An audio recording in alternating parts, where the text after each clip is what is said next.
हरे कृष्ण. सर्व भक्तांना दंडवत प्रणाम. आज एकादशीच्या निमित्ताने आपण काही चर्चा करूया. ओम अज्ञानतिमिरान्धस्य ज्ञानाञ्जनशलाकया चक्षुरुन्मिलितमेन तस्मै श्री गुरवे नमः. नमो ओम विष्णुपादाय कृष्णपृष्ठाय भूतले श्रीमते भक्तिवेदांत स्वामीनिति नामिने.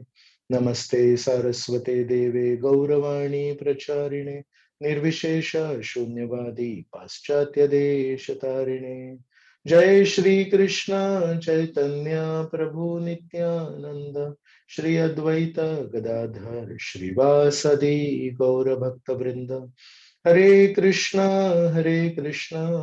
कृष्ण कृष्ण हरे हरे, हरे राम राम राम हरे हरे.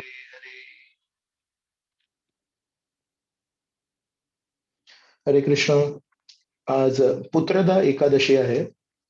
पुत्रदा, यशोदा, कीर्तिदा. यशोदा म्हणजे जी यश प्रदान करते ती महिला. कीर्तिदा म्हणजे जी कीर्ती प्रदान करते ती महिला. तशाच प्रकारे आजच्या एकादशीचं नाव आहे पुत्रदा. म्हणजे कधी कधी एखाद्या दाम्पत्याला जेव्हा मुलगा होत नसतो तेव्हा कधी कधी खूप आशा असते की आपल्या वंशाचं पुढे काय होणार. तर या सर्व अशा जोडप्यांसाठी आजची एकादशी पुत्रदा एकादशी खूप महत्वाची आहे. आणि आज जर एकादशी काटेकोरपणे आपण जर पालन केलं आणि जर आपल्याला एका पुत्राची सुपुत्राची इच्छा असेल तर परमेश्वर श्रीकृष्ण आपल्याला पुत्र प्रदान करतात. तर म्हणून आज पुत्रदा एकादशीच्या अनुषंगाने आपण एक दोन घटनांवर चर्चा करणार आहोत जे शास्त्रांमध्ये दिलेले आहेत. त्याची पार्श्वभूमी तयार करण्यासाठी आपण चर्चा करूया की काही उदाहरणं बघूया. तर श्रील रूप गोस्वामी आहेत ते एका ठिकाणी श्री चैतन्य महाप्रभूंच्या समक्ष हरिनामाची महिमा गातात. तेव्हा म्हणतात की जेव्हा मी हरिनाम घेतो तेव्हा इतका गोडवा लागतो. न जाने जनिता कियद्भिर अमृतई कृष्ण वर्णेती द्वय. कृष्ण हे जे दोन वर्ण आहेत, हे जे दोन अक्षर आहेत, यामध्ये न जाने जनिता कियद्भिर अमृतई, ह्या दोन अक्षरांमध्ये किती अमृत आहे हे मला अजूनही समजलेलं नाहीये. आणि म्हणून मला काय पाहिजे तर म्हणतात कर्ण क्रोड कडंबिनी. म्हणतात माझ्याकडे करोडो करोडो कान पाहिजेत आणि म्हणतात की माझ्याकडे लाखो लाखो जिव्हा पाहिजेत. माझ्याकडे सध्या आता या शरीरामध्ये एकच जीभ आहे आणि दोनच कान आहेत. पण मी जेव्हा जेव्हा हरिनाम घेतोय तेव्हा तेव्हा मला असं लक्षात येतंय की यामध्ये भरपूर अमृत आहे आणि मी कमकुवत आहे या अमृताला चाखण्यासाठी. म्हणून म्हणतात हे परमेश्वरा मला लाखो जीभ द्या आणि मला करोडो करोडो कान द्या. तर काही भक्तांना अनम्यूट करायची सोय दिलेली आहे, सर्वांना नाही दिली आहे, पण मी एक देतो ती सोय. जस्ट होल्ड ऑन, एक मिनिट.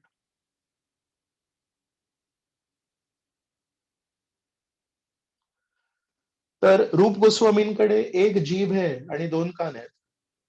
असे कोणी व्यक्ती तुम्हाला माहिती आहेत का ज्यांच्याकडे एकापेक्षा जास्ती जीभ आहे आणि दोन पेक्षा जास्ती कान आहेत? तुम्ही अनम्यूट करून सांगू शकता. रावण. परफेक्ट. अजून कोणाला काही माहिती आहे का ज्याच्याकडे एकापेक्षा Brahmaji. Brahmaji. Yes, perfect. So आपल्या एका भक्तांनी सांगितलंय की ब्रह्माजी आहेत, ब्रह्माजींकडे 4 जीभ आहेत आणि 8 कान आहेत. आणि ब्रह्माजी त्या जीभांनी काय करतात तर दुसऱ्या स्कंदामध्ये नारद मुनींना म्हणतात न भारती मे अंग मृषोपलक्ष्यते. तर म्हणतात न भारती, भारती म्हणजे माझी वाचा, वाचा शक्ती. मी कारण परमेश्वराच्या चरणांना माझ्या हृदयामध्ये धारण केलंय, तर कधी पण म्हणतात माझ्या जिभेवर कधी चुकीचे शब्द येत नाहीत. न भारती मे अंग मृषोपलक्षते. का बरं? कारण मी हृदयामध्ये परमेश्वराच्या चरणांना धारण केलंय. दररोज मंदिरामध्ये जेव्हा शृंगार दर्शन आपल्याला प्रदान होतं, तेव्हा आपण ऐकतो गोविंदम आदिपुरुषम तमहं भजामी. ह्या प्रार्थना कोणी गायल्यात? या प्रार्थना ब्रह्माजींनी गायल्यात. म्हणजे एका अर्थाने आपण म्हणू शकतो, रूप गोस्वामींकडे एक जीभ आहे आणि दोन कान आहे आणि त्या ज्या प्रकारचे प्रार्थना करतायत, तशाच प्रकारे 4 जीभ आणि 8 कानांचा पुरेपूर फायदा जितका शक्य आहे तितका ब्रह्माजी करतायत. पण बघा परमेश्वर कसे आहेत. रूप गोस्वामींना एक जीभ आणि दोन कान. ब्रह्माजी ते त्यांच्यापेक्षा श्रेष्ठ आहेत. ब्रह्माजी या पूर्ण सृष्टीची सृष्टी करतायत. जबाबदारी खूप आहे त्यांच्यावर. तरी पण त्यांना 4 डोकी, 4 जीभ आणि 8 कान दिले. पण या दोघांच्या पलीकडे एक असा व्यक्ती आहे, आपल्या भक्तांनी त्यांचं नाव पण घेतलं. त्याचं नाव आहे रावण. रावणकडे 4 डोकी नाहीयेत, 10 डोकी आहेत. 10 जीभ आहेत आणि कान किती आहेत? 20 कान आहेत. पण या रावणाला जेव्हा जेव्हा राम नाम ऐकू आलं, तेव्हा त्याच्या हृदयामध्ये केवळ संताप निर्माण झाला. केवळ राग निर्माण झाला, क्रोध निर्माण झाला. रामायणामध्ये अशी एक कथा येते, की कोणीतरी जाऊन रावणाला सांगतं, की तुमचे जे भाऊ आहेत विभीषण, का कोणास ठाऊक हे थोडे वेगळे आहेत. आम्हाला ज्या ज्या गोष्टींमध्ये आनंद येतो, त्या त्या गोष्टींमध्ये यांना आनंद येत नाही, तर तुम्ही थोडं बघायला पाहिजे. तर म्हणतात विभीषणाच्या घरी जेव्हा गेले, तेव्हा विभीषणाने सर्व भिंतींवर राम, राम, राम, राम असं लिहिलं होतं. आणि रावण जेव्हा गेले तेव्हा खूप क्रोधित झाले आणि आपल्या भावाला मारणार होते. म्हणाले, की "हे काय? राम, राम काय लिहिलंय?" मग तेव्हा विभीषणाने पटकन आपलं डोकं चालवलं. सेवा करण्यासाठी आपलं शरीर हे प्रधान साधन आहे. जर आपल्याकडे शरीर नसेल, तर आपण जप कसा करणार? रूप गोस्वामी शरीरात आहेत, एक जीभ आहे, पण म्हणतात मला अनेक जीभ पाहिजेत. 2 कान आहेत, पण म्हणतात मला अजून कान पाहिजेत. याचा अर्थ काय? त्यांना अजून जीभ पाहिजेत. त्यांना अजून कान पाहिजेत. ज्या शरीरामध्ये ते आहेत, ते शरीर त्यांना हवं-हवंसं आहे. आणि केवळ तेच शरीर हवं-हवंसं नाहीये, तर अजून पण त्यांना पाहिजे. याचा अर्थ आपण सगळे पण जे जे एखाद्या भौतिक शरीरात स्थित आहोत, जरी आपण अनेक वेळा म्हणतोय, की आपण शरीर नाही आहोत, आपण आत्मा आहोत. पण यातून एक गोष्ट निश्चित आहे. जरी आपण आत्मा आहोत, पण आत्मा आहोत हे स्तर गाठण्यासाठी, ही समज आपल्याला पूर्णपणे हं, ग्रहण होण्यासाठी आपल्याला साधना भक्ती करायला लागेल. जर आपण केवळ बौद्धिक स्तरावर म्हणालो, "मी आत्मा आहे, मी आत्मा आहे, मी शरीर नाहीये, मी आत्मा आहे." यांनी काही आपल्याला साक्षात्कार घडणार नाहीयेत. साक्षात्कार घडतील जर आपण परमेश्वराची प्रामाणिकपणे सेवा केली तर. आणि परमेश्वराची प्रामाणिक सेवा करण्यासाठी आपलं शरीर हे एक प्रमुख साधन आहे. म्हणून रूप गोस्वामींना शरीर पाहिजे, पण कशा प्रकारचं शरीर पाहिजे? परमेश्वराच्या सेवेमध्ये संलग्न होणारं शरीर पाहिजे. पण अजून एक जीभ पाहिजे, पण ती जीभ कशासाठी पाहिजे? परमेश्वराच्या हरिनामाचं आस्वादन करण्यासाठी जीभ पाहिजे. कान कशासाठी पाहिजेत? परमेश्वराची गुणलीला हे ऐकण्यासाठी पाहिजे. तर म्हणून विभीषणाला लक्षात आलं, याला जर राग आला तर कदाचित हा माझी हत्या करू शकतो. मग त्यांनी लगेच हं, कृष्ण जे भजे सेई बड चतुर. जे श्रीकृष्णांची भक्ती करतात, ते योग्य ठिकाणी आपलं चातुर्य दाखवतात. मग विभीषणने काय सांगितलं, "हे काय आहे माहिती का तुला? तुझ्यासाठी मी कदाचित कोणी महत्वाचा व्यक्ती नाहीये, पण माझ्यासाठी तुम्ही आणि वहिनी हे खूप मोठी व्यक्ती आहेत. तर म्हणून हे राम आहे ना, हे ॲक्चुअली काय आहे, माझ्या डोळ्यासमोर तुम्ही आणि वहिनी यांची जोडी उभी राहते नेहमी डोळ्यासमोर. रावण, मंडोदरी, रावण, मंडोदरी. तर रावणाचा रा आणि मंडोदरीचा म असा राम मी लिहिलेला आहे. हे ऐकून रावणाला खूप बरं वाटलं. चला हा चांगला व्यक्ती दिसतोय. माझं आणि माझ्या बायकोचं नाव गुणगान करतोय. तर अशा प्रकारे राम नाम जेव्हा पण दीपाली माताजींनी चॅटवर टाकलंय की अनंत शेष पण आहेत ज्यांच्याकडे अगणित मुख आहेत, अगणित जिव्हा आहेत आणि खरोखर ते पण गुणगान करतायत. रावणाकडे 10 डोकी आहेत आणि अ, एक साधारण जीवात्म्याबद्दल आपण चर्चा करत होतो. अ, बलरामजी, शेष हे विष्णू तत्व आहेत, पण तरी पण भक्त आहेत, काही हरकत नाही. तर रावण यांच्याकडे 10 जिव्हा आणि 10 गुणिले 2 कान आहेत, पण त्यांनी त्या कानांचा आणि त्या जिभेचा अजिबात सदुपयोग केला नाही. ओके, दुसरं एक उदाहरण. नारद मुनी हे भागवताच्या 4थ्या स्कंदामध्ये प्रचेतांना जेव्हा कालिया म्हणून खूप छान उदाहरण अजून एका माताजींनी दिलंय. तर कालियाकडे पण अनेक फण आहेत आणि नक्कीच जिव्हा आहे, पण त्या जिव्हांनी त्यांनी श्रीकृष्णांच्या भक्तांना मारण्याचा प्रयत्न केला. कधी हरिनाम घेण्याचा प्रयत्न नाही केला. ठीक आहे. आपण नारद मुनींचं उदाहरण नारद मुनी 4थ्या स्कंदामध्ये प्रचेतांना जेव्हा मार्गदर्शन करतात, तेव्हा म्हणतात परमेश्वर हे या सृष्टीरूपी वृक्षाचे मूळ आहेत. म्हणून म्हणतात की आपण जेव्हा मुळांना पाणी घालतो, तेव्हा संपूर्ण वृक्षाला ते पोषण मिळतं. तर आपण परमेश्वराची भक्ती केली पाहिजे आणि परमेश्वराला प्रसन्न करून या पूर्ण सृष्टीला आपण प्रसन्न करू शकतो. खूप छान उदाहरण देतात. यथा तरोर मूल निषेचनेन तृप्यन्ति तत्स्कंद भुजोपशाखा प्राणोपहाराच यथेंद्रियाणाम सर्वार्हणम अच्युतेज्य. अच्युत परमेश्वराची आपण भक्ती केली पाहिजे. आणि अशाच प्रकारचा एक श्लोक 7व्या स्कंदात पण आहे. 7व्या स्कंदामध्ये हिरण्यकश्यपू जेव्हा आपल्या अनुयायींना या पूर्ण ब्रह्मांडामध्ये आतंक पसरवण्याचा आदेश देतात, तेव्हा काय म्हणतात माहितीये? तस्मिन कुटे अहिते नष्टे कृत्त मूल वनस्पतौ विटपा इव शुष्यन्ति विष्णू प्राण दिवौ कसा. तोच उदाहरण हिरण्यकश्यपू पण घेतात आणि म्हणतात हे जे विष्णू आहेत ना, हे या संपूर्ण सृष्टी रूपी वृक्षाचे मूळ आहेत. म्हणून तुम्ही एक काम करा. जिथे जिथे यज्ञ होत असेल त्या स्थानाला नष्ट करा. जिथे जिथे ब्राह्मण दिसतील ब्राह्मणांना हत्या करा. जिथे जिथे गायी दिसतील गायींना मारून टाका. एका अर्थाने जिथे जिथे वैदिक संस्कृती अ, खूप पसरली असेल त्यांना तुम्ही पूर्णपणे नष्ट करा. पण हे राक्षस हो, अजून एक गोष्ट सांगतो तुम्हाला. तुम्ही जरी या पूर्ण सृष्टीला नष्ट केलं, या वृक्षाला नष्ट केलं, तरी पण मूळ जर असतील, तर ते वृक्ष पुन्हा एकदा इथे उपस्थित होणार. म्हणून मी काय करणार आहे माहितीये? मी या वृक्षाच्या मी या वृक्षाच्या मुळांना नष्ट करणार आहे. विष्णू प्राण दिवौ कसा. विष्णूंना मी मारणार आहे. तर मी आता तपस्या केलेली आहे आणि बघा मी एक दिवशी विष्णूंना कसं मारतो.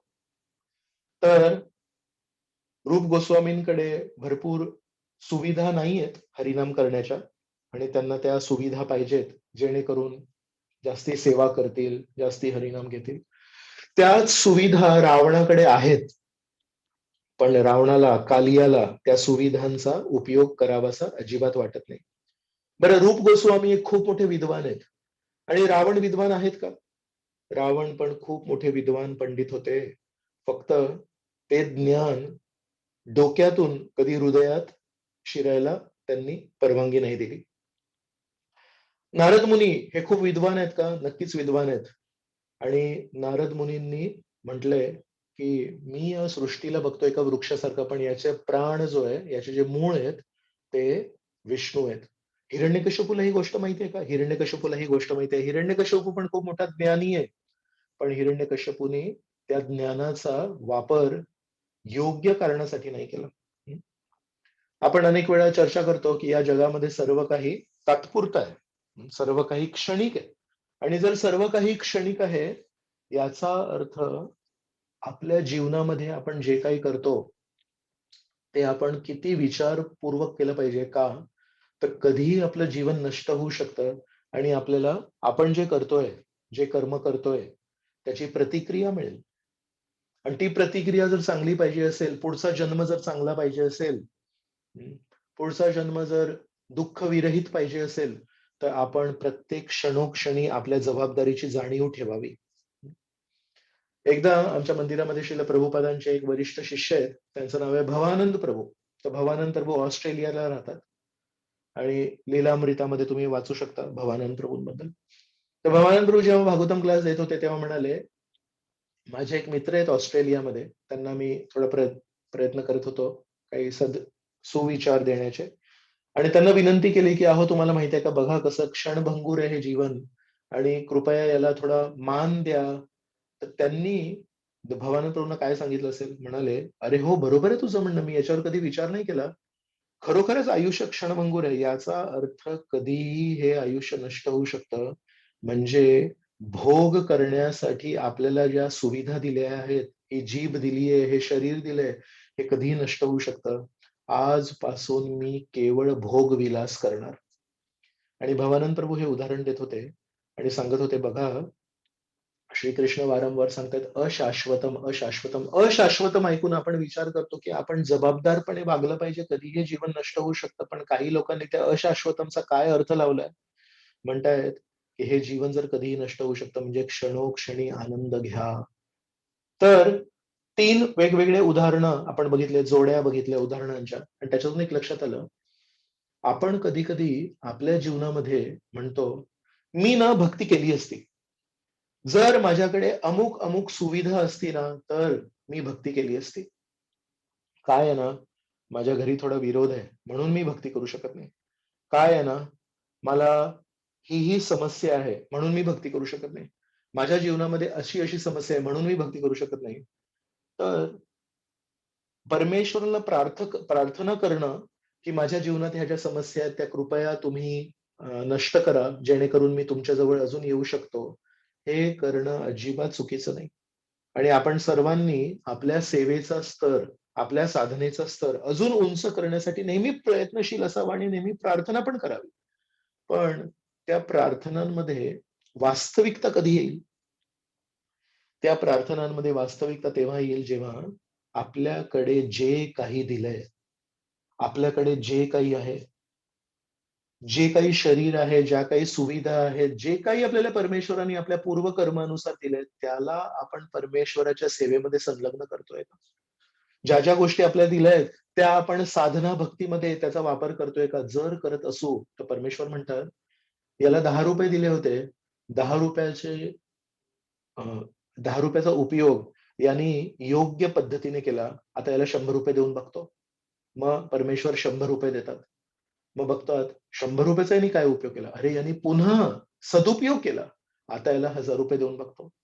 तुम्ही सर्व गृहस्थ आहात आणि गृहस्थ आश्रमामध्ये जेव्हा मुलं वाढीला येतात, तेव्हा एक वय असतं जेव्हा आपण सर्व गरजा पुरवतो आणि मुलगा 8वी, 9वी, 10वी ला गेला, की "आई, आई मला थोडं बाहेर जायचंय, थोडे पैसे देणार का?" बसनी जायचंय, ट्रेननी जायचंय, हा फॉर्म भरायचा आहे, कॉलेजमध्ये दाखला पाहिजे, मला पैसे देणार का? पहिल्या दिवशी आपण अधिक पैसे देत नाही मुलांना. का बरं? कारण विश्वास नसतो, की हा या पैशांचा काय वापर करेल आणि जास्ती पैसे जर खिशात असले आणि याला जर ती जबाबदारी माहिती नसेल, तर कोणी याला काहीतरी मारहाण वगैरे पण करू शकतात. म्हणून पहिल्या दिवशी जेव्हा आपली मुलं आपल्याला पैसे मागतात, तेव्हा आपण मोजके पैसे देतो. आणि मला हेही माहिती आहे, की संध्याकाळी त्यांना विचारतो, "अरे, मी तुला पैसे दिले होते, त्याचं तू काय केलंस?" "आई, मग एवढ्या रुपयांचं तिकीट झालं, एवढ्या रुपयाचा फॉर्म झाला आणि हे बघ ₹2 अजून खिशात शिल्लक आहेत." "अच्छा, अच्छा, अच्छा. चला विश्वास जमला, की हा चांगला मुलगा आहे. पुढच्या वेळी जेव्हा पैसे मागेल, तेव्हा पुन्हा एकदा मोजके देऊ." असं 10 वेळा लक्षात आलं, की हा काही गैरवापर नाही करत. तेव्हा आई म्हणते, "हे ₹100 चोर खिशात ठेव. जर काही अडचण झाली तर तुझ्याकडे पैसे असावेत, भूक नसावी पण शिदोरी असावी, म्हणून थोडे पैसे तुझ्याकडे ठेव." अशा प्रकारे हा मुलगा जेव्हा मोठा होतो, त्या पैशांचा गैरवापर अजिबात करत नाही. एक दिवशी त्याचे आई-वडील त्याला घराची चावी देतात आणि म्हणतात, "आम्ही आता म्हातारे होत आलो. ही सर्व संपत्ती, हे सर्व घर तुझं आहे." पण पहिल्याच वेळेस जर त्या मुलाने खोटं बोललं असेल आणि जर त्या पैशांचा गैरवापर केला असेल, तर आई मग मोजून पैसे देते. मोजके नाही देत. मोजून पैसे देते आणि मरणाच्या शेवटच्या क्षणापर्यंत एक खूप मोठा भार असतो आई-वडिलांच्या मनावर, की माझ्या मुलाचं कसं होणार? आणि आम्ही एवढ्या मेहनतीने कमावलेली ही सगळी संपत्ती हा काय करणार? तशाच प्रकारे परमेश्वर पण आहे. आपल्याला जे शरीर दिलंय त्याच्याकडे जर आपण दुर्लक्ष केलं असेल, परमेश्वर आपल्याला अजून सुविधा नाही देणार. आपल्याला जे काही आर्थिक स्तर परमेश्वराने दिलंय त्याला जर आपण गैरवापर करत असू, सदुपयोग करत नसू, तर परमेश्वर आपल्याला अजून आर्थिक मदत नाही करणार. पण जे जे भक्त प्रामाणिकपणे परमेश्वराने दिलेली ही भेट, हे शरीर म्हणजे परमेश्वराने दिलेली भेट आहे, याचा सदुपयोग करतात, याची काळजी घेतात, याला निरोगी ठेवतात, याला जे काही गरजेचं आहे ते करतात. परमेश्वर त्यांना चांगलं स्वास्थ्य देतात. का बरं? भोग करण्यासाठी नाही, जेणेकरून ते अधिक सेवा करतील, अधिक शुद्धीकरण करतील आणि खरोखर चांगली सेवा करून, चांगली भक्ती करून एके दिवशी मी शरीर नव्हे, मी आत्मा आहे, या साक्षात्काराला गाठतील. तर भक्ती करण्यासाठी आपण बघितलं, केवळ ज्ञान पुरेसं नाहीये. हिरण्यकश्यपूकडे भरपूर ज्ञान होतं, रावणाकडे भरपूर ज्ञान होतं. भक्ती करण्यासाठी केवळ सुविधा पुरेशा नाहीयेत. रावणाकडे आणि हिरण्यकश्यपूकडे भरपूर सुविधा आहेत. पाश्चात्य देशांमध्ये भरपूर सुविधा आहेत, भरपूर ज्ञानही आहे. पण भोगाकडे ती संस्कृती जाते. मग नक्की आपण याच्यातून काय शिकू शकतो? ह्याच्यातून अजून एक गोष्ट शिकू शकतो, की भक्ती करण्यासाठी चेतना ही खूप महत्वाची आहे. जर भक्ती करण्याच्या मार्गावर आपण चेतनेला नाही सांभाळलं, आपल्याकडे ज्ञान असेल, आपल्याकडे सुविधा असेल, आपल्याकडे अमुक असेल, आपल्याकडे तमुक असेल, पण त्याचा सदुपयोग आपण करणं हे खूप गरजेचं आहे आणि तो सदुपयोग करण्यासाठी काय बरं असावं आपल्याकडे? जर आपल्याला प्राप्त झालेल्या सोयी-सुविधांचा सदुपयोग करायचा असेल, नारद मुनींसारखी समज पाहिजे असेल, रूप गोस्वामींसारखी जर आपल्याला प्रार्थना पाहिजे असेल, तर काय करावं लागेल? कोणी 1-2 उत्तरं देऊ शकतात अनम्यूट करून? हरिबोल. होय. योग्य मार्गदर्शन योग्य आणि मार्गदर्शन वैष्णवांचा संघ. कोणाकडून मिळणार मार्गदर्शन? प्रामाणिक अशा वैष्णवांचा संघ यातून. प्रामाणिक अशा वैष्णवांचा संघ. तर आपण बघतो की रावणाकडे भरपूर ज्ञान आहे. हिरण्यकश्यपूकडे भरपूर ज्ञान आहे. पण त्यांच्याकडे सत्संग नाहीये. त्यांनी कधी सत्संग नाही केला आणि परमेश्वराने जरी जबरदस्तीने त्यांना सत्संग दिला असेल, विभीषणाचा संग दिला, हिरण्यकश्यपूला प्रल्हादाचा संग दिला, नारद मुनी अ, नारद मुनींसारखी चेतना त्यांच्या शिष्याकडे उपलब्ध आहे, पण हिरण्यकश्यपूनी प्रल्हादाचा कधी संग नाही केला. रावणाने कधी विभीषणाचा संग नाही केला.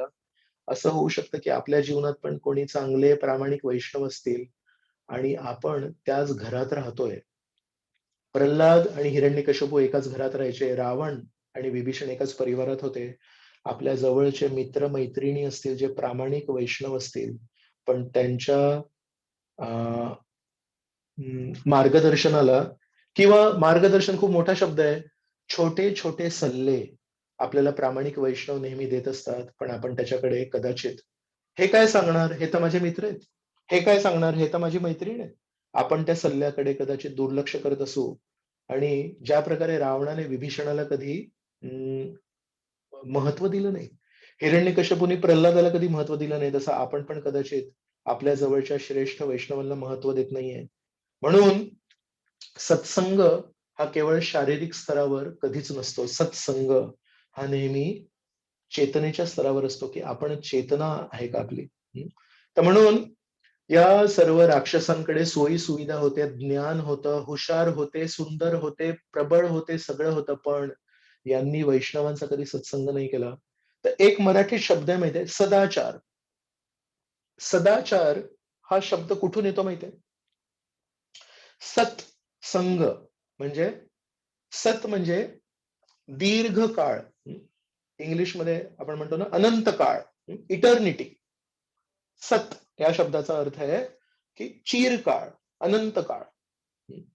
तर सत्संग म्हणजे अशा लोकांचा संघ जे चिरकाळावर आपली दृष्टी केंद्रित करतायत.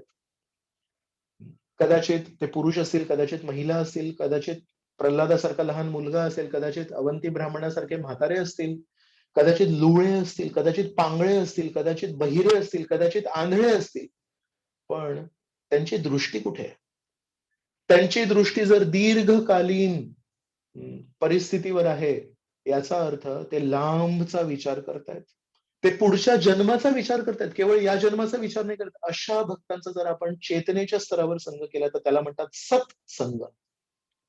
सत्संग केवळ मंदिरात होऊन येणार नाही, मंदिरात येऊन होणार नाही.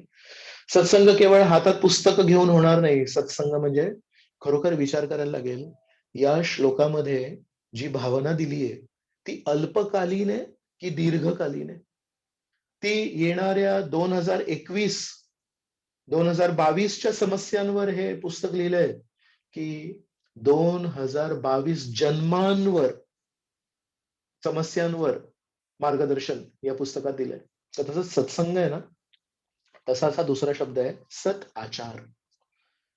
सत आचार, आचार म्हणजे आचरण, आणि सत आचार म्हणजे असं आचरण जे अल्पकालीन नाही. मी असं आचरण करणार ज्यानी फायदा मला 2022 मध्ये पण नाही मिळणार. मी असं आचरण करणार कदाचित मला त्याचा फायदा 2030 मध्ये पण नाही मिळणार. मी असं आचरण करणार ज्या अनुषंगाने दीर्घकालीन मला फायदा होईल. मला या जन्मामध्ये कदाचित फायदा होणार नाही, पण माझा पुढच्या जन्माचे बीज मी आता छानपणे पेरले आहेत, रोवले आहेत, आणि पुढचा जन्म माझा आध्यात्मिक जगतामध्ये नक्की आहे, वैष्णवांच्या परिवारामध्ये नक्की आहे. तर सदाचार आणि ज्ञान यामध्ये काहीही कनेक्शन नाही. रावण आणि हिरण्यकश्यपू खूप ज्ञानी होते, पण त्यांनी कधी सदाचार केला नाही. भगवद्गीतेमध्ये कर्माचे जे सिद्धांत दिले आहेत त्यानुसार, आणि भक्ती रसामृत सिंधूमध्ये पण श्री रूप गोस्वामी सांगतात की प्रत्येक क्रिया, प्रत्येक कर्म जेव्हा आपण करतो त्याचा एक परिणाम तर आपल्या सर्वांना माहिती आहे की जर आपण पुण्य कर्म केलं तर आपल्याला चांगलं फळ मिळेल, जर आपण पाप कर्म केलं तर आपल्याला वाईट फळ मिळेल. पण कर्माच्या सिद्धांतानुसार आपल्याला अजून एक दुसरी बाजू पण सांगितली आहे. जी काही क्रिया आपण करू, जे काही शब्द आपण उच्चारण करू, त्याचे दोन परिणाम आहेत. एक आहे दृश्य परिणाम जो आपण बघू शकतो, आणि एक आहे अदृश्य परिणाम. संस्कृत भाषेमध्ये आपल्या योग्य शब्दांमध्ये याला म्हणतात प्रारब्ध आणि अप्रारब्ध. तर प्रारब्ध म्हणजे आपल्याला दिसून आलं, अरे काल मी चुकीचं काहीतरी खाल्लं आणि आज माझं पोट बिघडलेलं आहे. पण जेव्हा मी चुकीचं खाल्लं त्याच्याने एक अदृश्य परिणाम पण झालाय. त्याच्याने एक अदृश्य परिणाम हा झालाय की आता मला एक कुठेतरी एक ती चव लागली त्या चुकीच्या पदार्थाची. एवढे दिवस मी तो चुकीचा पदार्थ कधी खाल्ला नाही आणि विचार करत होतो, मला श्रेष्ठ जनांनी सांगितलंय की हा पदार्थ खायची गरज नाही, सिगरेट प्यायची गरज नाही, अमुक अमुक वस्तू प्यायची गरज नाहीये, आणि आज मी ती चाखली आणि मृत्यू नाही झाला. आजपर्यंत मी ऐकलं होतं की हे सगळं विष आहे, पण जिभेवर घेतलं, विष वाटलं नाही. तर प्रारब्ध फळ काय? प्रारब्ध फळ आहे की माझ्या शरीरांच्या अवयवांचा नाश करणार मी अशा प्रकारचे व्यसनी पदार्थ घेऊन. पण अप्रारब्ध फळ काय आहे माहितीये? पुढच्या वेळेस अशा प्रकारच्या चुकीच्या पदार्थांचं सेवन करण्यासाठी एक प्रवृत्ती निर्माण झाली. कारण ती चव जिभेवर राहणार, आणि अशा प्रकारचे जे मादक पदार्थ असतात, चुकीचे पदार्थ असतात, ते साधारणपणे खूप चविष्ट असतात, खूप आकर्षक असतात. म्हणून तर त्याची लत लागते, म्हणून तर त्याची सवय होते, व्यसन होतं. तर कुठलीही क्रिया, कुठलंही कर्म केले तर त्याचे दोन फळ आहेत. एक म्हणजे प्रारब्ध आणि एक आहे अप्रारब्ध. अनेक वेळा, कारण आपल्याला हे सिद्धांत कधी कोणी शिकवले नाहीयेत, आपल्याला हे तत्व कोणी सांगितले नाहीयेत. तर आपला कल हा नेहमी प्रारब्धाकडे असतो. जर मला तुरंत एकदम पटकन जर काहीतरी फायदा मिळत असेल तर मी ते करणार. अरे प्रारब्ध फळ तुला खूप चांगलं मिळतंय या क्रियेचं, पण अप्रारब्ध फळ काय आहे याचं? अप्रारब्ध फळ आहे की तू चुकीच्या मार्गाने पुढे जाशील. कधी चोरी करण्यासाठी प्रारब्ध फळ पटकन मिळेल की आपल्याला काहीतरी धन मिळेल, कोणाचं तरी पाकिटातून पैसे काढले तर धन मिळेल, पण त्याचं अप्रारब्ध फळ काय? अप्रारब्ध फळ आहे की पुढच्या वेळेस चोरी करण्यासाठी प्रवृत्ती मनामध्ये जी सुप्त होती, श्रेष्ठ जनांचं शिकवण ऐकून जी सुप्त होती ती जागृत झाली. पुढच्या वेळेस कोणाचं पाकिट दिसलं तर तुम्ही पाकिटातले पैसे नाही चोरणार, ते पाकिटच आपल्या पॅन्टमध्ये किंवा आपल्या पर्समध्ये ठेवणार. याचा अर्थ आहे की एक समजूतदार व्यक्ती, एक जबाबदार व्यक्ती हा नेहमी प्रत्येक क्रियेचे 2 पैलू बघतो. एक म्हणतो, मला काहीतरी दिसेल का? काय आज मी जर अशी क्रिया केली तर त्याचा लगेच काय परिणाम होईल? आणि दुसरं की प्रत्येक क्रियेचं रूप गोस्वामींनी भक्ती रसामृत सिंधूमध्ये सांगितलंय, श्रीकृष्णांनी भगवद्गीतेत सांगितलंय, दीर्घकालीन परिणाम काय होईल? तर सदाचार कोण करू शकतो माहितीये? सदाचार तोच व्यक्ती करू शकतो, जो केवळ या जीवनावर त्याचं लक्ष केंद्रित नाही करत आहे. जो म्हणतो, मला अनंत जीवनांवर माझं लक्ष केंद्रित करायचंय. म्हणून रावण आणि हिरण्यकश्यपू जरी अत्यंत ज्ञानी होते, पण त्यांचं लक्ष केवळ एका जीवनावर होतं आणि म्हणतात, "या जीवनामध्ये भोग करू द्या. पुढच्या जीवनाचं कोण माहिती, काय माहिती आणि जरी असेल तरी मी त्या विष्णूलाच प्राण घेणार आहे. म्हणून मला काही अडचण नाही येणार." याचा अर्थ जेव्हा आपल्या जीवनात पण एक आपल्याला आतुरता निर्माण करायची असेल, तर कधी-कधी भक्त म्हणतात, की "प्रभुजी, हरिनामाबद्दल इतकं ऐकलंय, पण ना ती आतुरता निर्माण नाही होत हो. मी आपला जप केवळ संपवायचा म्हणून करतोय, पण ना अशी उत्कंठा निर्माण नाही होत. त्यासाठी काय करायला लागेल? तर आपल्याला विचार करायला लागेल, की आपलं जे जीवन आहे, हे केवळ या जन्माचं नाहीये, पुढच्या जन्माचं पण आहे. आणि या जन्मी जर आपण योग्य आपल्या भावना श्रीकृष्णांना व्यक्त नाही केला, योग्य आपली सेवा आपण श्रीकृष्णांना व्यक्त नाही केली, तर श्रीकृष्ण म्हणतील, कदाचित कोणीतरी याला बळजबरी केली आहे आणि बळजबरीने याच्या हातामध्ये माळ दिली आहे. कदाचित डिसेंबर महिन्यामध्ये मॅरेथॉनमध्ये कोणीतरी बळजबरीने याला भागवतम सेट दिलाय, कोणीतरी बळजबरीने चैतन्य चरितामृत सेट दिलाय, कोणीतरी बळजबरीने याला भगवद्गीता दिली. याचं मन नाहीये. हा कधी ते पुस्तक त्या अलमारीतून काढून हातातही घेत नाही. वाचन करणं, मनन करणं, जीवनामध्ये उतरवणं खूप दूर आहे. हा त्या पुस्तकांचा जो प्लास्टिक कव्हर आहे, ते पण काढलं नाहीये यांनी. स्पष्ट आहे हो. या व्यक्तीला कोणीतरी बळजबरीने भागवतम दिलंय, या व्यक्तीला कोणीतरी बळजबरीने चैतन्य चरितामृत दिलंय आणि तुम्हाला सर्वांना माहितीये, भावग्राही आहेत श्रीकृष्ण. म्हणून आपण भागवतम सेट आपल्या घरी आणून श्रीकृष्णांना प्रभावित करू शकत नाही. पण त्या सगळ्या भागवतम सेटच्या पुस्तकांचा प्लास्टिक कव्हर काढून जेव्हा हातात घेऊ आणि केवळ डोळ्यांचा व्यायाम करण्यासाठी एक पान रोज वाचू. केवळ डोळ्यांचा व्यायाम करण्यासाठी जेव्हा रोज एक पान वाचू, तेव्हा आपण श्रीकृष्णांना कुठे दाखवू, मला कोणीही बळजबरी केलेली नाहीये. पण मी या क्षणी स्वतःवर बळजबरी करतोय. हे मना, मना सज्जना, कृपया माझ्यासोबत थोडं सहकार्य कर आणि गोड श्रीकृष्णांची सेवा, गोड श्रीकृष्णांचं पवित्र नाम, गोड श्रीकृष्णांच्या वैष्णवांचा संग, गोड श्रीकृष्णांच्या संबंधित यात्रेला जाण्यासाठी माझ्यासोबत सहकार्य कर. जर आपण हरिनामामध्ये अ, नियमितपणे लक्ष नाही दिलं, जर आपण हरिनामामध्ये दररोज तशा प्रकारचे श्रम नाही घेतले, तर श्रीकृष्ण म्हणतील, कदाचित अनंत चतुर्दशीच्या दिवशी श्रील हरिदास ठाकूर तिरोभाव दिवशी कोणीतरी बळजबरीने कुठल्यातरी एकादशीच्या दिवशी बळजबरीने याच्या हातामध्ये ही माळ दिलेली दिसते मला. म्हणून आपण आपल्या आचरणाला बदलायला पाहिजे. आचरण बदलणं म्हणजे काही विशेष करणं नाहीये. आपण आपला हरिनाम खरोखर ऊर्जा टाकून केला पाहिजे. आपण आपलं श्रीमद भागवत वाचन हे ऊर्जा टाकून, एनर्जी टाकायला पाहिजे. त्याच्यामध्ये काहीतरी भगवंतांना आपल्याकडे बघून वाटलं पाहिजे. हा स्व-इच्छेने, स्वप्रेरणेने जप करतोय. कोणाला तरी शपथ दिलीये. काय आता सांगू, गुरु महाराजांना शपथ दिली 16 माळा रोज करणार आहे म्हणून आता करायला लागणार. आता काय करणार? एकादशी आहे तर सगळेजण विचारतात, "प्रभुजी आज तुम्ही काय एक्स्ट्रा चॅन्टिंग केलं की नाही?" मग आता काय, आता खोटं पण नाही बोलू शकत. ठीक आहे बाबा, एक माळा करतो आणि यांच्या तोंडाला कुलूप लावतो. अशा प्रकारे जर केलं तर श्रीकृष्ण म्हणतील, हा बळजबरीने साधना भक्ती करतोय. पुढच्या जन्मी याला छान नास्तिकांच्या जीवनामध्ये जन्म देतो. छान नास्तिकांच्या जीवनामध्ये जन्म देतो, परिवारामध्ये जन्म देतो, जेणेकरून ज्ञान भरपूर असेल, पण याची उदाहरणं काय असतील? हिरण्यकशिपूसारखे. याच्या इच्छा काय असतील? रावणासारख्या. म्हणून आपण खूप सतर्क राहायला पाहिजे, की एकादशीच्या दिवशी आपण भगवंतांना नेहमी आतुरतेने प्रार्थना केली पाहिजे. आपण श्रीकृष्णांना एकादशीच्या दिवशी आतुरतेने भागवत वाचन केलं पाहिजे, जेणेकरून आपण भगवंतांना हे पटवून देऊ. कृपया या ज्या सुविधा या आयुष्यात दिल्यात, एकच जीव आहे. मी नाहीये ब्रह्माजी, मी नाहीये कालिया, मी नाहीये अनंत शेष आणि मी रावण पण नाहीये सुदैवाने.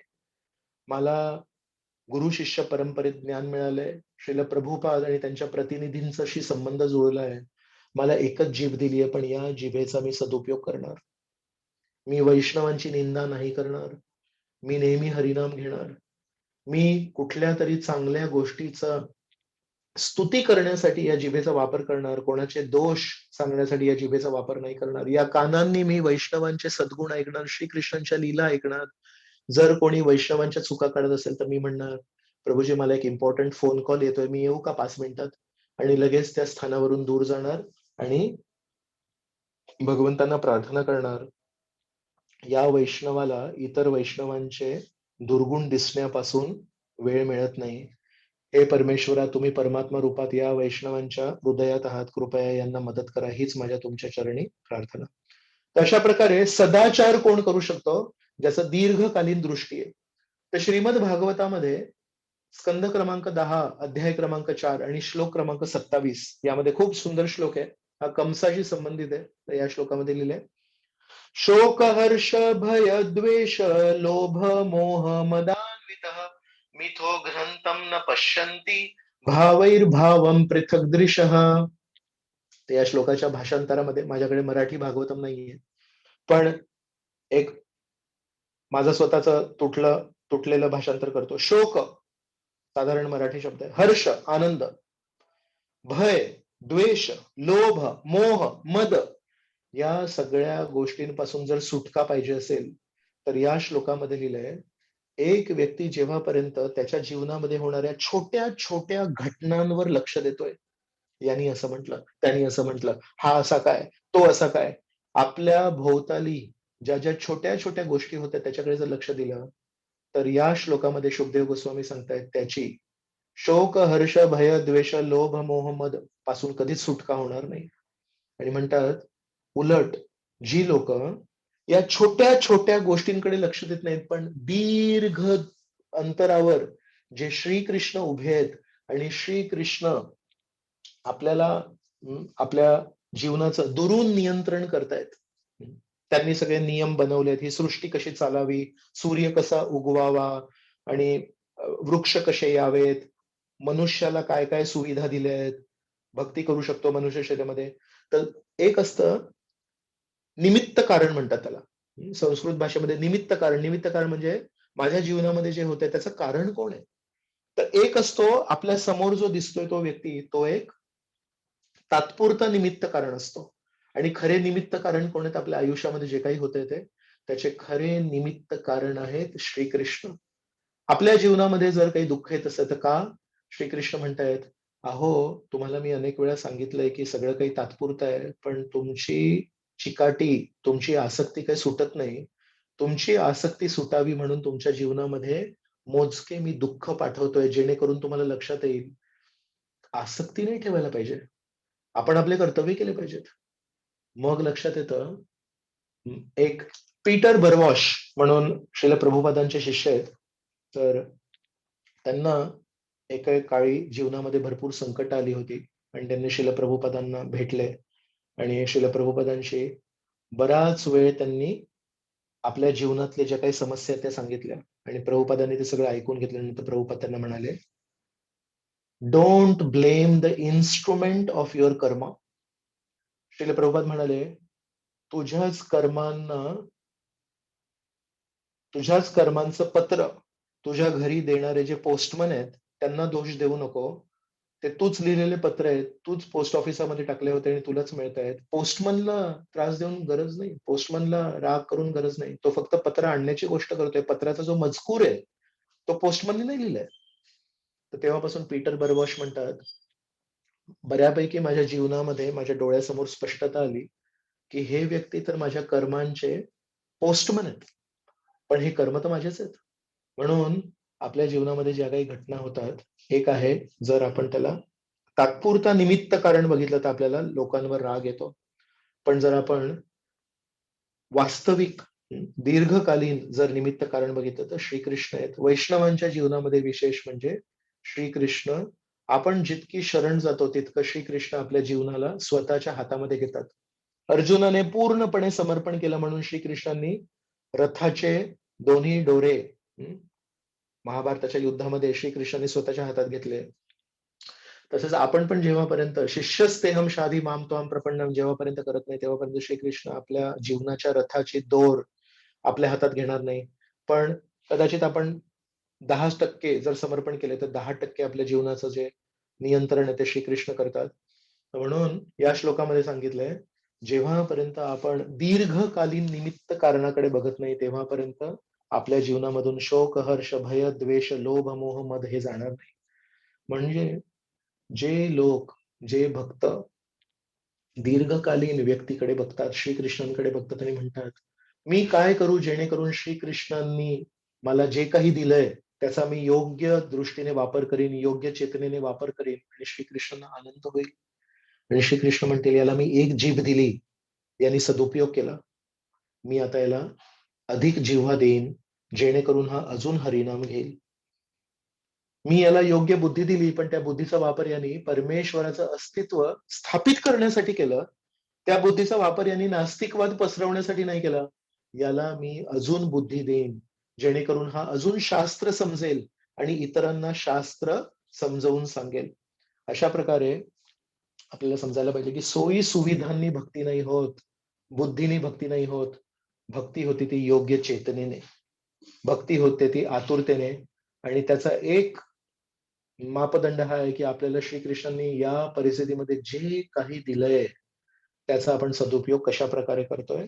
आणि जर आपण छोट्या छोट्या गोष्टींना लक्ष दिलं तर 10वा स्कंद अध्याय क्रमांक 4 श्लोक क्रमांक 27 प्रमाणे आपण आपल्या जीवनामध्ये या दुर्गुणांपासून कधी सुटका प्राप्त करणार नाही. तर आपण दीर्घकालीन दृष्टी ठेवायला पाहिजे. श्रीकृष्णांच्या चरणांवर आपण दृष्टी ठेवायला पाहिजे. मग छोट्या छोट्या गोष्टी सहन करायची शक्ती येते, छोट्या छोट्या गोष्टींकडे दुर्लक्ष करायची शक्ती आपल्याला येते. त्रिनादपि सुनीचेन तरोरिव सहिष्णुना अमानीन मानदेन कीर्तनीय सदा हरी. तर खूप खूप धन्यवाद. माझ्याकडून मला 2 शब्द जे बोलायचे होते ते मी सांगितले. जर कोणाला काही प्रश्न असतील किंवा कोणाला काही 2 गोष्टी सांगायच्या असतील की त्यांनी पण काही वाचन केलं असेल किंवा त्यांच्या पण जीवनामध्ये काही अनुभव असतील तर तुम्ही अनम्यूट करून सांगू शकता. हरे कृष्ण. दंडवत प्रणाम प्रभूजी. दंडवत सुंदर प्रणाम. रीतीने विवेचन केलं. खूप छान सांगितलं. प्रभूजी आपण एक सांगितलं की सत्संग हा शारीरिक स्तरावर नाही तर चेतनेच्या स्तरावर असतो.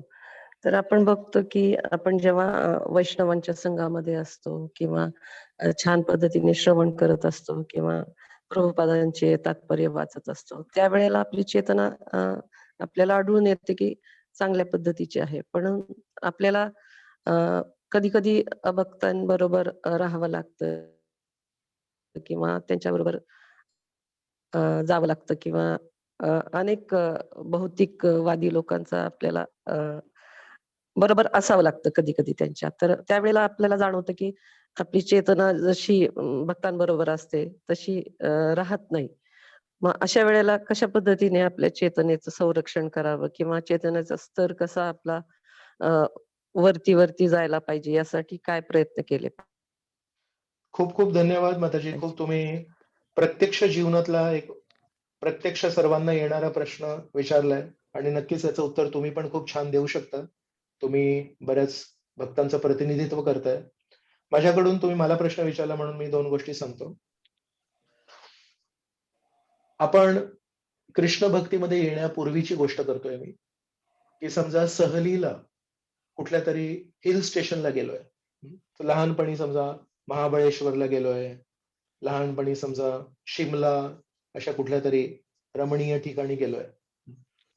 तर मला असं आठवतंय आमच्या शाळेमध्ये एक ट्रिप गेली होती. मुंबईजवळ महाबळेश्वरचं एक माथेरान म्हणून एक जागा आहे. तर माथेरानला आमच्या शाळेची ट्रिप गेली होती. मी 4थीत होतो तेव्हा. आणि त्या ट्रिपमध्ये इतका आनंद घेतला होता. त्याच्यावर घोड्यांवर बसलो होतो. अमुक-तमुक सगळं काही केलं होतं. मला अजूनही त्याची स्मृती आहे. का? तर आनंद मिळाला होता मला खूप. त्याच्यानंतर मी अनेक सहलीला गेलो होतो, पण तितका असा आनंद नव्हता मिळाला. त्याचे काही कारणं असतील, की ते मित्र तेव्हा नव्हते वगैरे व्हॉटएव्हर. पण मला इतर सहलींची आठवण तेवढी नाहीये, जेवढी 4थी मध्ये म्हणजे कदाचित मी 7 किंवा 8 वर्षांचा किंवा 8-9 वर्षांचा असेन, त्याची मला अजूनही आठवतंय, की मी घोड्यावर कुठे बसलो होतो आणि काय-काय केलं होतं. याचा अर्थ आहे, की चांगल्या स्मृती, आनंददायी स्मृती ह्या आपल्या अ, हृदयाच्या दगडावर कोरीव काम करतात. कोरल्यासारखे आहेत जणू काही. आणि त्यानंतर पण मी अनेक सहलींवर गेलोय, कृष्ण भक्तीमध्ये येण्यापूर्वी. पण त्या स्मृती माझ्या हृदयावर कोरल्या नाही गेल्यात. कृष्ण भक्तीमध्ये आल्यानंतर, कारण ब्रह्मचारी आश्रमात आहे, तर एकही अशी यात्रा सुटली नाहीये माझी. कारण ब्रह्मचाऱ्यांना सेवा यात्रा असते. राधानाथ महाराज जेव्हा यात्रा घेऊन जातात, तेव्हा त्याच्यामध्ये ब्रह्मचारी लोकं bus route incharge, kitchen incharge, crowd care, हे केअर, ते केअर. तर ब्रह्मचाऱ्यांसाठी ती कार्तिक यात्रा म्हणजे सेवा यात्रा असते. ती आमच्यासाठी यात्रा नसते, जिथे आम्ही बसून श्रवण करू आणि सगळं करू. तर म्हणून एकही यात्रा त्याच्यानंतर पण सुटली नाहीये. पण काही-काही यात्रा अगदी मला अजूनही स्पष्टपणे मला स्मृती आहे, की मी तिथे काय सेवा केली होती, तिथे काय सेवा केली होती. आणि काही-काही यात्रा आहेत त्याच्या स्मृती इतक्या नाहीयेत, कोरल्या नाही गेल्यात. याचा अर्थ आहे, की कृष्ण भावनेमध्ये येण्यापूर्वी पण अनेक सहली झाल्या होत्या. पण त्या सहलीतल्या काही सहली खूप आनंददायी होत्या. खूप छान संघ होता. तर त्याच्या स्मृती 30 वर्षानंतर पण मला आठवतायत. कृष्ण भावनेमध्ये आल्यानंतर जरी दरवर्षी एक किंवा एकहून अधिकच यात्रा केल्या आहेत. पण खूप मजेची गोष्ट आहे, की काही यात्रा ज्या खूप छान आनंद देणाऱ्या होत्या, छान भक्तांच्या संगतीत होत्या, त्या अजूनही हृदयामध्ये कोरलेल्या आहेत. दगडावर कोरलेल्या आहेत आणि बाकीच्या यात्रा तेवढ्या कोरलेल्या नाहीयेत.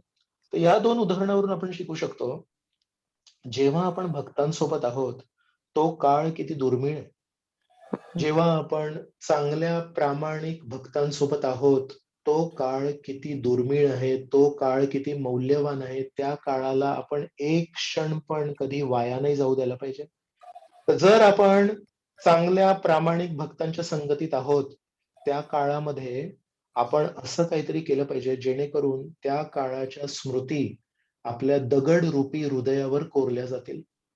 चांगल्या वैष्णवांच्या संगतीमध्ये आपण चांगले प्रश्न उत्तर करू शकतो. चांगल्या वैष्णवांच्या संघामध्ये आपण वाचन करू शकतो. चांगल्या श्रेष्ठ वैष्णवांच्या संगतीमध्ये आपण भजन कीर्तन करू शकतो.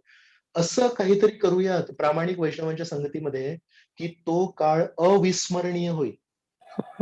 आणि जेव्हा अशा वैष्णवांच्या सोबत आपण अविस्मरणीय यात्रा करू, अविस्मरणीय भजन करू, अविस्मरणीय वाचन करू, अविस्मरणीय कथा करू, अविस्मरणीय नृत्य करू, अविस्मरणीय प्रश्न उत्तर करू, तेव्हा ते अविस्मरणीय आहेत ना, त्याच्यामुळे आपल्या हृदयावर कोरले जातील.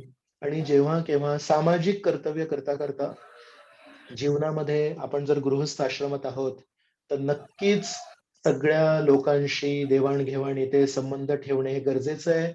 आणि नुसतं गरजेचं नाही, तर आपलं कर्तव्य आहे. जर आपण समाजापासून अलिप्त झालो, तर आपण प्रचार कसा करणार?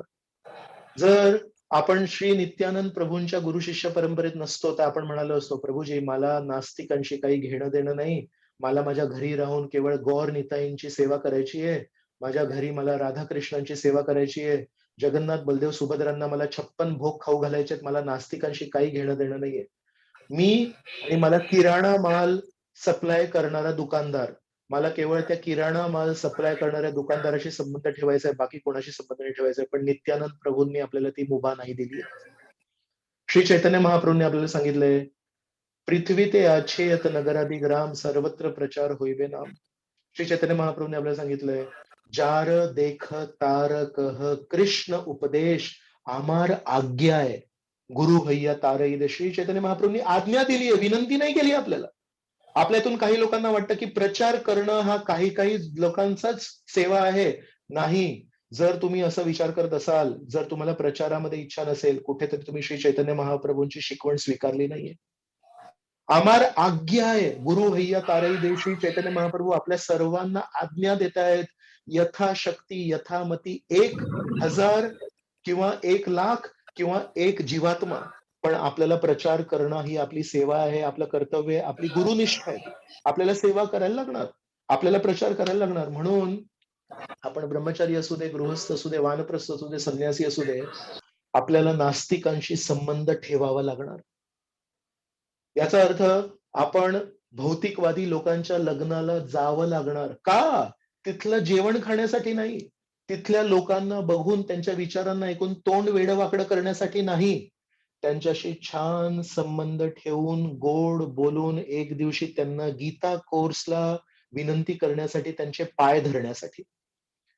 जेव्हा कुठल्या लग्न समारंभाला जाऊ, तेव्हा आपण भेटवस्तू देऊ, तर त्या भेटवस्तूमध्ये कदाचित श्रीकृष्णांशी संबंधित एक मूर्ती देऊ.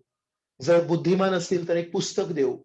जर खाणारे असतील, छान महाप्रसाद बनवू आपल्या घरी आणि लग्नाची गिफ्ट म्हणून खूप छान ड्रायफ्रुट्स वगैरे टाकून शिरा बनवून देऊ आणि म्हणतील, "बापरे! असा गोड शिरा, असा विलक्षण शिरा आजपर्यंत कोणी दिला नाही आम्हाला." म्हणून भौतिकवादी लोकांशी संबंध येणं हे आपल्यासाठी चांगलं आहे. का बरं? आपण गुरु सेवा करू शकू जर आपण भौतिकवादी लोकांशी आपला संबंध ठेवला. दुसरी गोष्ट, भौतिकवादी लोकांशी संबंध ठेवण्याचा एक खूप अ, चांगला परिणाम हा होतो. अनेक वेळा वैष्णवांसोबत राहून आपला हा एक लिमिटेशन आहे आपलं हे. काय लिमिटेशन आहे? की जी गोष्ट रोज मिळते त्याची आपल्याला किंमत नाही राहत. म्हणून अधून-मधून जेव्हा भौतिकवादी लोकांच्या घरी जातो, भौतिक समारंभांमध्ये आपण भाग घेतो, तेव्हा लक्षात येतं, बापरे! हे लोक किती उथळ जीवन जगतायत. हं. आमच्याकडे की नाही हे आहे. आमच्याकडे की नाही ते आहे. आम्ही आता ना स्वित्झर्लंडला गेलो होतो. हे सांगण्यामध्येच त्यांचा जीवनाचा आनंद आहे. मग तेव्हा लक्षात येतं, की आपल्या सोबतचे जे वैष्णव आहेत, ते किती खोल जीवन जगतायत. काहीतरी छोटे-छोटे त्यांच्यामध्ये दोष असतील, पण शेवटी श्रीकृष्णांना समर्पित जीवन जगतायत. आमच्याकडे की नाही हे आहे. या स्तरावर जीवन नाही जगत आहेत. उलट म्हणतात, "प्रभुजी, हरिनामामध्ये रुची कशी वाढवावी? प्रभूजी भागवताप्रती आकर्षण कसं वाढवावं?" म्हणजे वैष्णवांची किंमत आपल्याला कधी-कधी नाईलाजाने, दुर्दैवाने भौतिकवादी लोकांसोबत चर्चा करून भौतिक समारंभांमध्ये भाग घेऊन आपल्याला वैष्णवांच्या सत्संगाची किंमत कळते. तर म्हणून एक फायदा आहे की गुरुनिष्ठा करू, कारण प्रचाराच्या उद्देशाने आपण संबंध ठेवू. दुसरी गोष्ट म्हणजे वैष्णवांची किंमत कळेल जर भौतिकवादी संबंधांमध्ये जाऊ. पण त्या भौतिक समारंभांमध्ये, त्या भौतिक लोकांच्या जीवनामध्ये जेव्हा आपण प्रवेश करतोय, तो एक धोका स्वीकारतोय, एक धोका पत्करतोय. त्या धोक्यापासून अलिप्त राहण्यासाठी, त्या धोक्यापासून स्वतःला वाचविण्यासाठी जेव्हा आपण प्रामाणिक वैष्णवांशी संग करू, त्या स्मृतींना खूप छान ग्रहण करा. त्या वेळेचा खूप छान सदुपयोग करा आणि आपल्या हृदयाच्या दगडावर त्याला कोरा. किती छान कीर्तन केलं होतं, ती काय छान कथा होती, ती यात्रा किती छान झाली होती. त्या प्रश्नाचं मी उत्तर विचारलं होतं, त्या प्रश्नाचं उत्तर किती छान मिळालं होतं. नोट्स लिहा. म्हणून मी सर्व भक्तांना नेहमी विनंती करतो, आज जे आपण ऐकलोय, ते पुढच्या पुत्रदा एकादशीपर्यंत पूर्णपणे नष्ट होईल. आज पुत्रदा एकादशीच्या दिवशी मी जी काही चर्चा केली आहे, हीच चर्चा जर मी पुढच्या पुत्रदा एकादशीला केली तरी काही वैष्णव म्हणतील, "प्रभूजी तुम्ही छान चर्चा केली. नवीन पॉइंट सांगितले." आपली स्मृती शक्ती ही पाण्यासारखी आहे, वाहून जाते. आपल्याला त्याला दगडासारखं बनवायला लागेल, त्याच्यावर कोरीव काम करायला लागेल. म्हणून जेव्हा-केव्हा आपण काही श्रवण करतोय, त्याचे नोट्स बनवायला पाहिजेत. वही, पेन्सिल शिवाय कुठल्याही लेक्चरला बसणं चूक आहे. का बरं? कारण इथे दगड आहे, त्याच्यावर काही कोरीव काम करण्यासाठी आपल्यासाठी काही शस्त्र पण नाहीये. पण पानांवर, पेपर, हं, कागदावर आपण जेव्हा पेनाने लिहितो, कागदावर जेव्हा आपण पेन्सिलने लिहितो, तेव्हा तेवढं तरी कोरलं जातंय. आणि उद्या जेव्हा कधीतरी भौतिक संबंध आल्यावर, भौतिक समारंभांमध्ये भाग घेतल्यावर आपण कदाचित हताश होऊ, कदाचित नैराश्य येईल, तेव्हा तो नोटबुक आपल्याला उघडायला पाहिजे आणि त्या नोटबुकमध्ये बघायला पाहिजे, 2022च्या जानेवारी महिन्यामध्ये काय सांगितलं होतं? 2019च्या डिसेंबर महिन्यामध्ये पण एक काहीतरी जपावर चर्चा झाली होती. त्याच्यामध्ये काय सांगितलं होतं?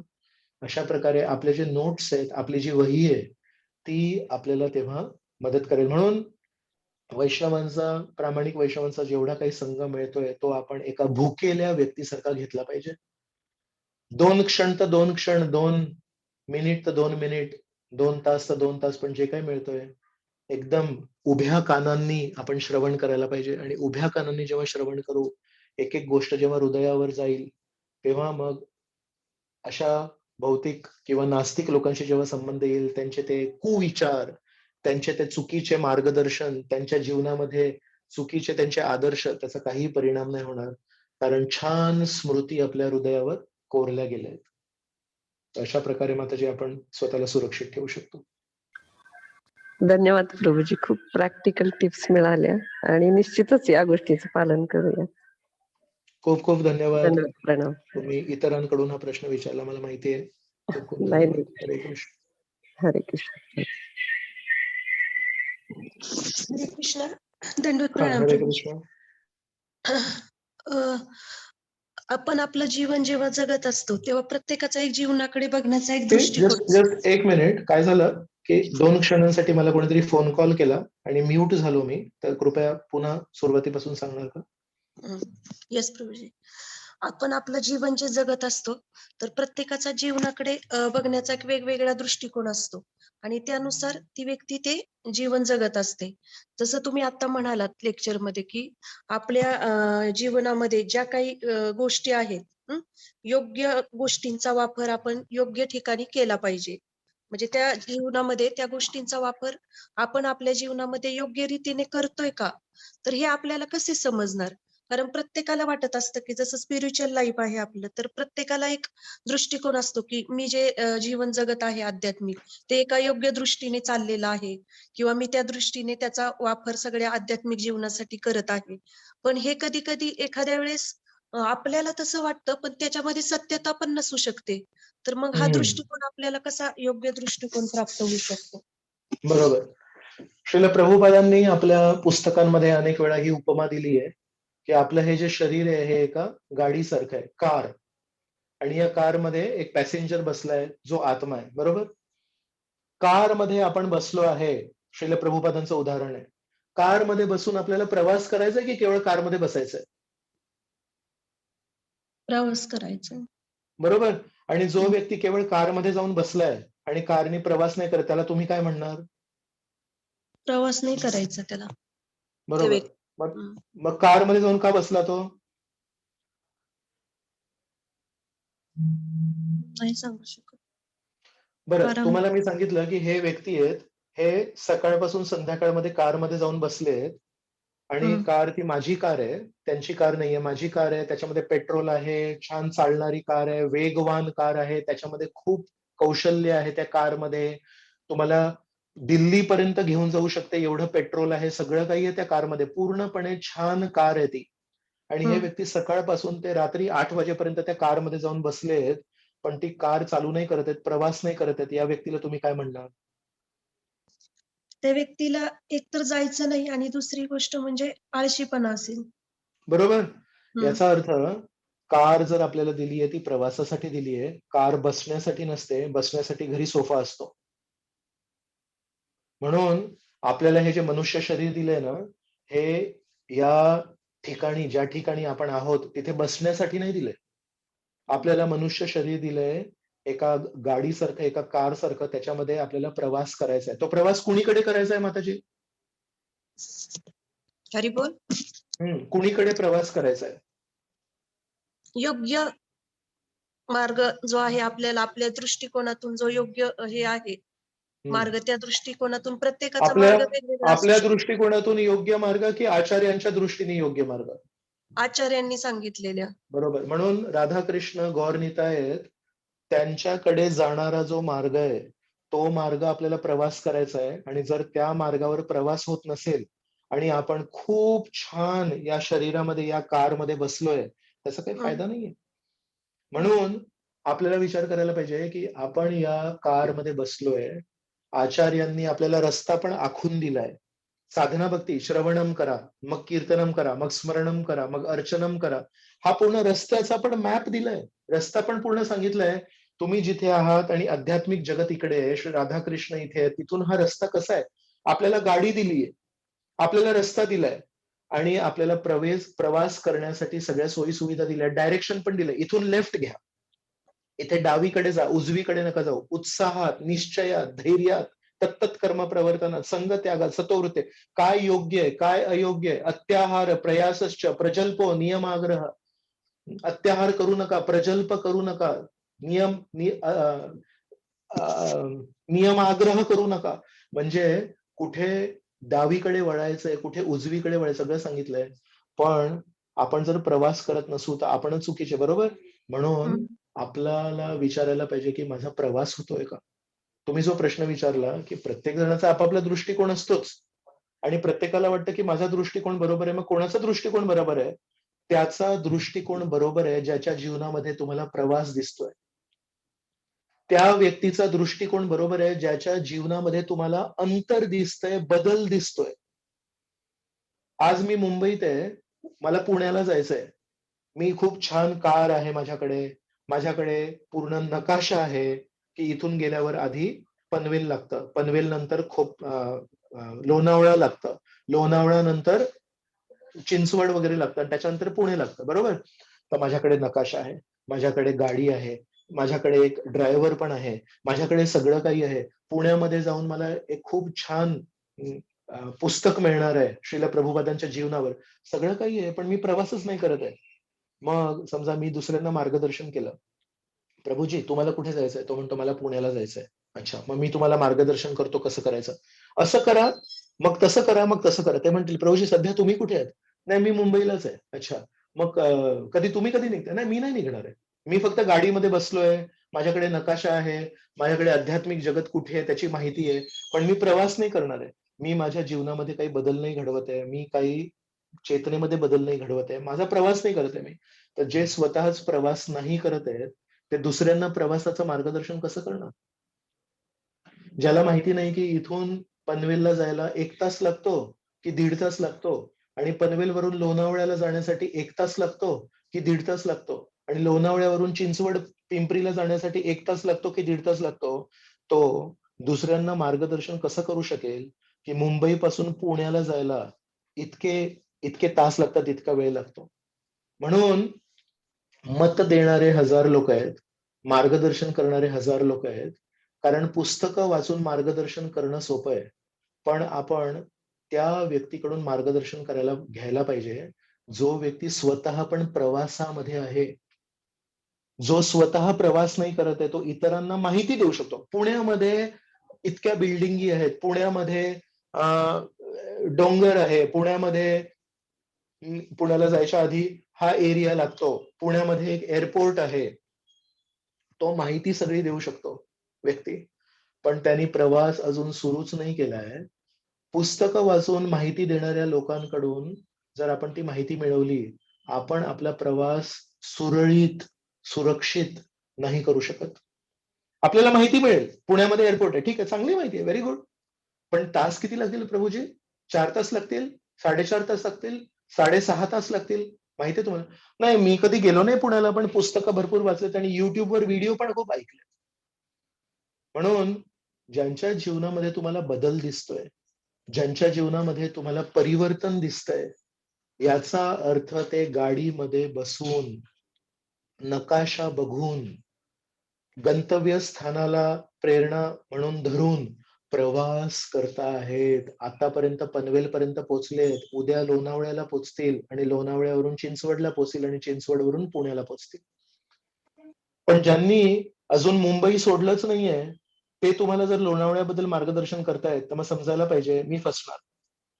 जो व्यक्ती स्वतः लोणावळ्याला कधी गेलाच नाहीये, तो लोणावळ्याबद्दल मार्गदर्शन कसं करणार? तो फक्त इंटरनेटवर सर्च करतोय.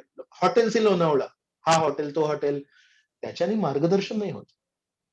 म्हणून तेवढी आपल्याला थोडी बुद्धी पाहिजे, की आपण केवळ गाडीमध्ये बसलेल्या लोकांशी मार्गदर्शन नाही स्वीकारायचंय.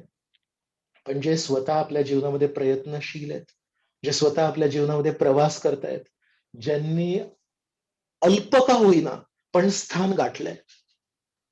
2 किलोमीटर पण का होईना, पण त्यांनी 2 किलोमीटर स्थान गाठलंय. याचा अर्थ त्यांनी प्रवास सुरू केलाय. याचा अर्थ आज, उद्या, परवा 10 वर्ष, 1000 वर्षांनी गंतव्यस्थानाला पोहोचणार आहेत. म्हणून महत्व आहे की प्रवास सुरू व्हायला पाहिजे.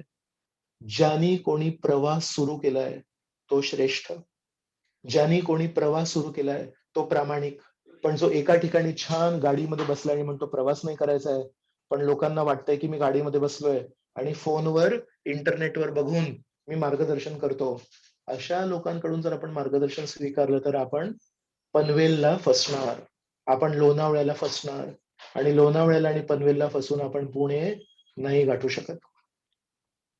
तर म्हणून बघा की प्रवास कोणाचा सुरू झालाय. जर एखाद्या व्यक्तीचा प्रवास सुरू झालाय आणि झालेल्या प्रवासाबद्दल तो व्यक्ती मार्गदर्शन करतोय, काहीही हरकत नाही.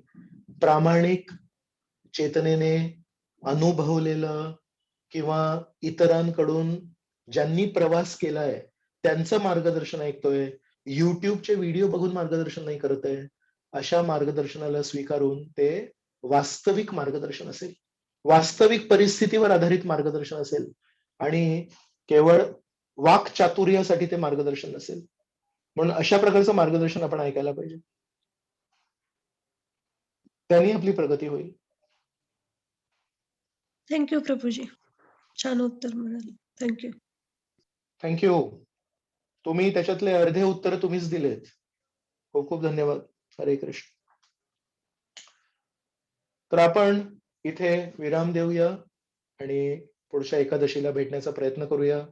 खूप खूप धन्यवाद. जय श्री श्री राधा गोपीनाथ भगवान की जय. जय श्री श्री जगन्नाथ बलदेव सुभद्रा मैया की जय लीला प्रभुपाद की जय. जय अनंत कोटि वैष्णव वृंद की जय. जय. जय निताय गौर प्रेमानंद. हरे कृष्णा. प्रभूजी हा टॉकचं रेकॉर्डिंग जरा ग्रुपवर घाला ना. बीजी ऍट Yes, Shivaji Mataji. Park. Yeah Yes, please. Mataji. Yeah it's a beautiful talk. Yeah thank you. Thank you. Thank you. Hare Krishna. हरे कृष्णा. कृष्णा प्रभूजी. हरे हरी बोल.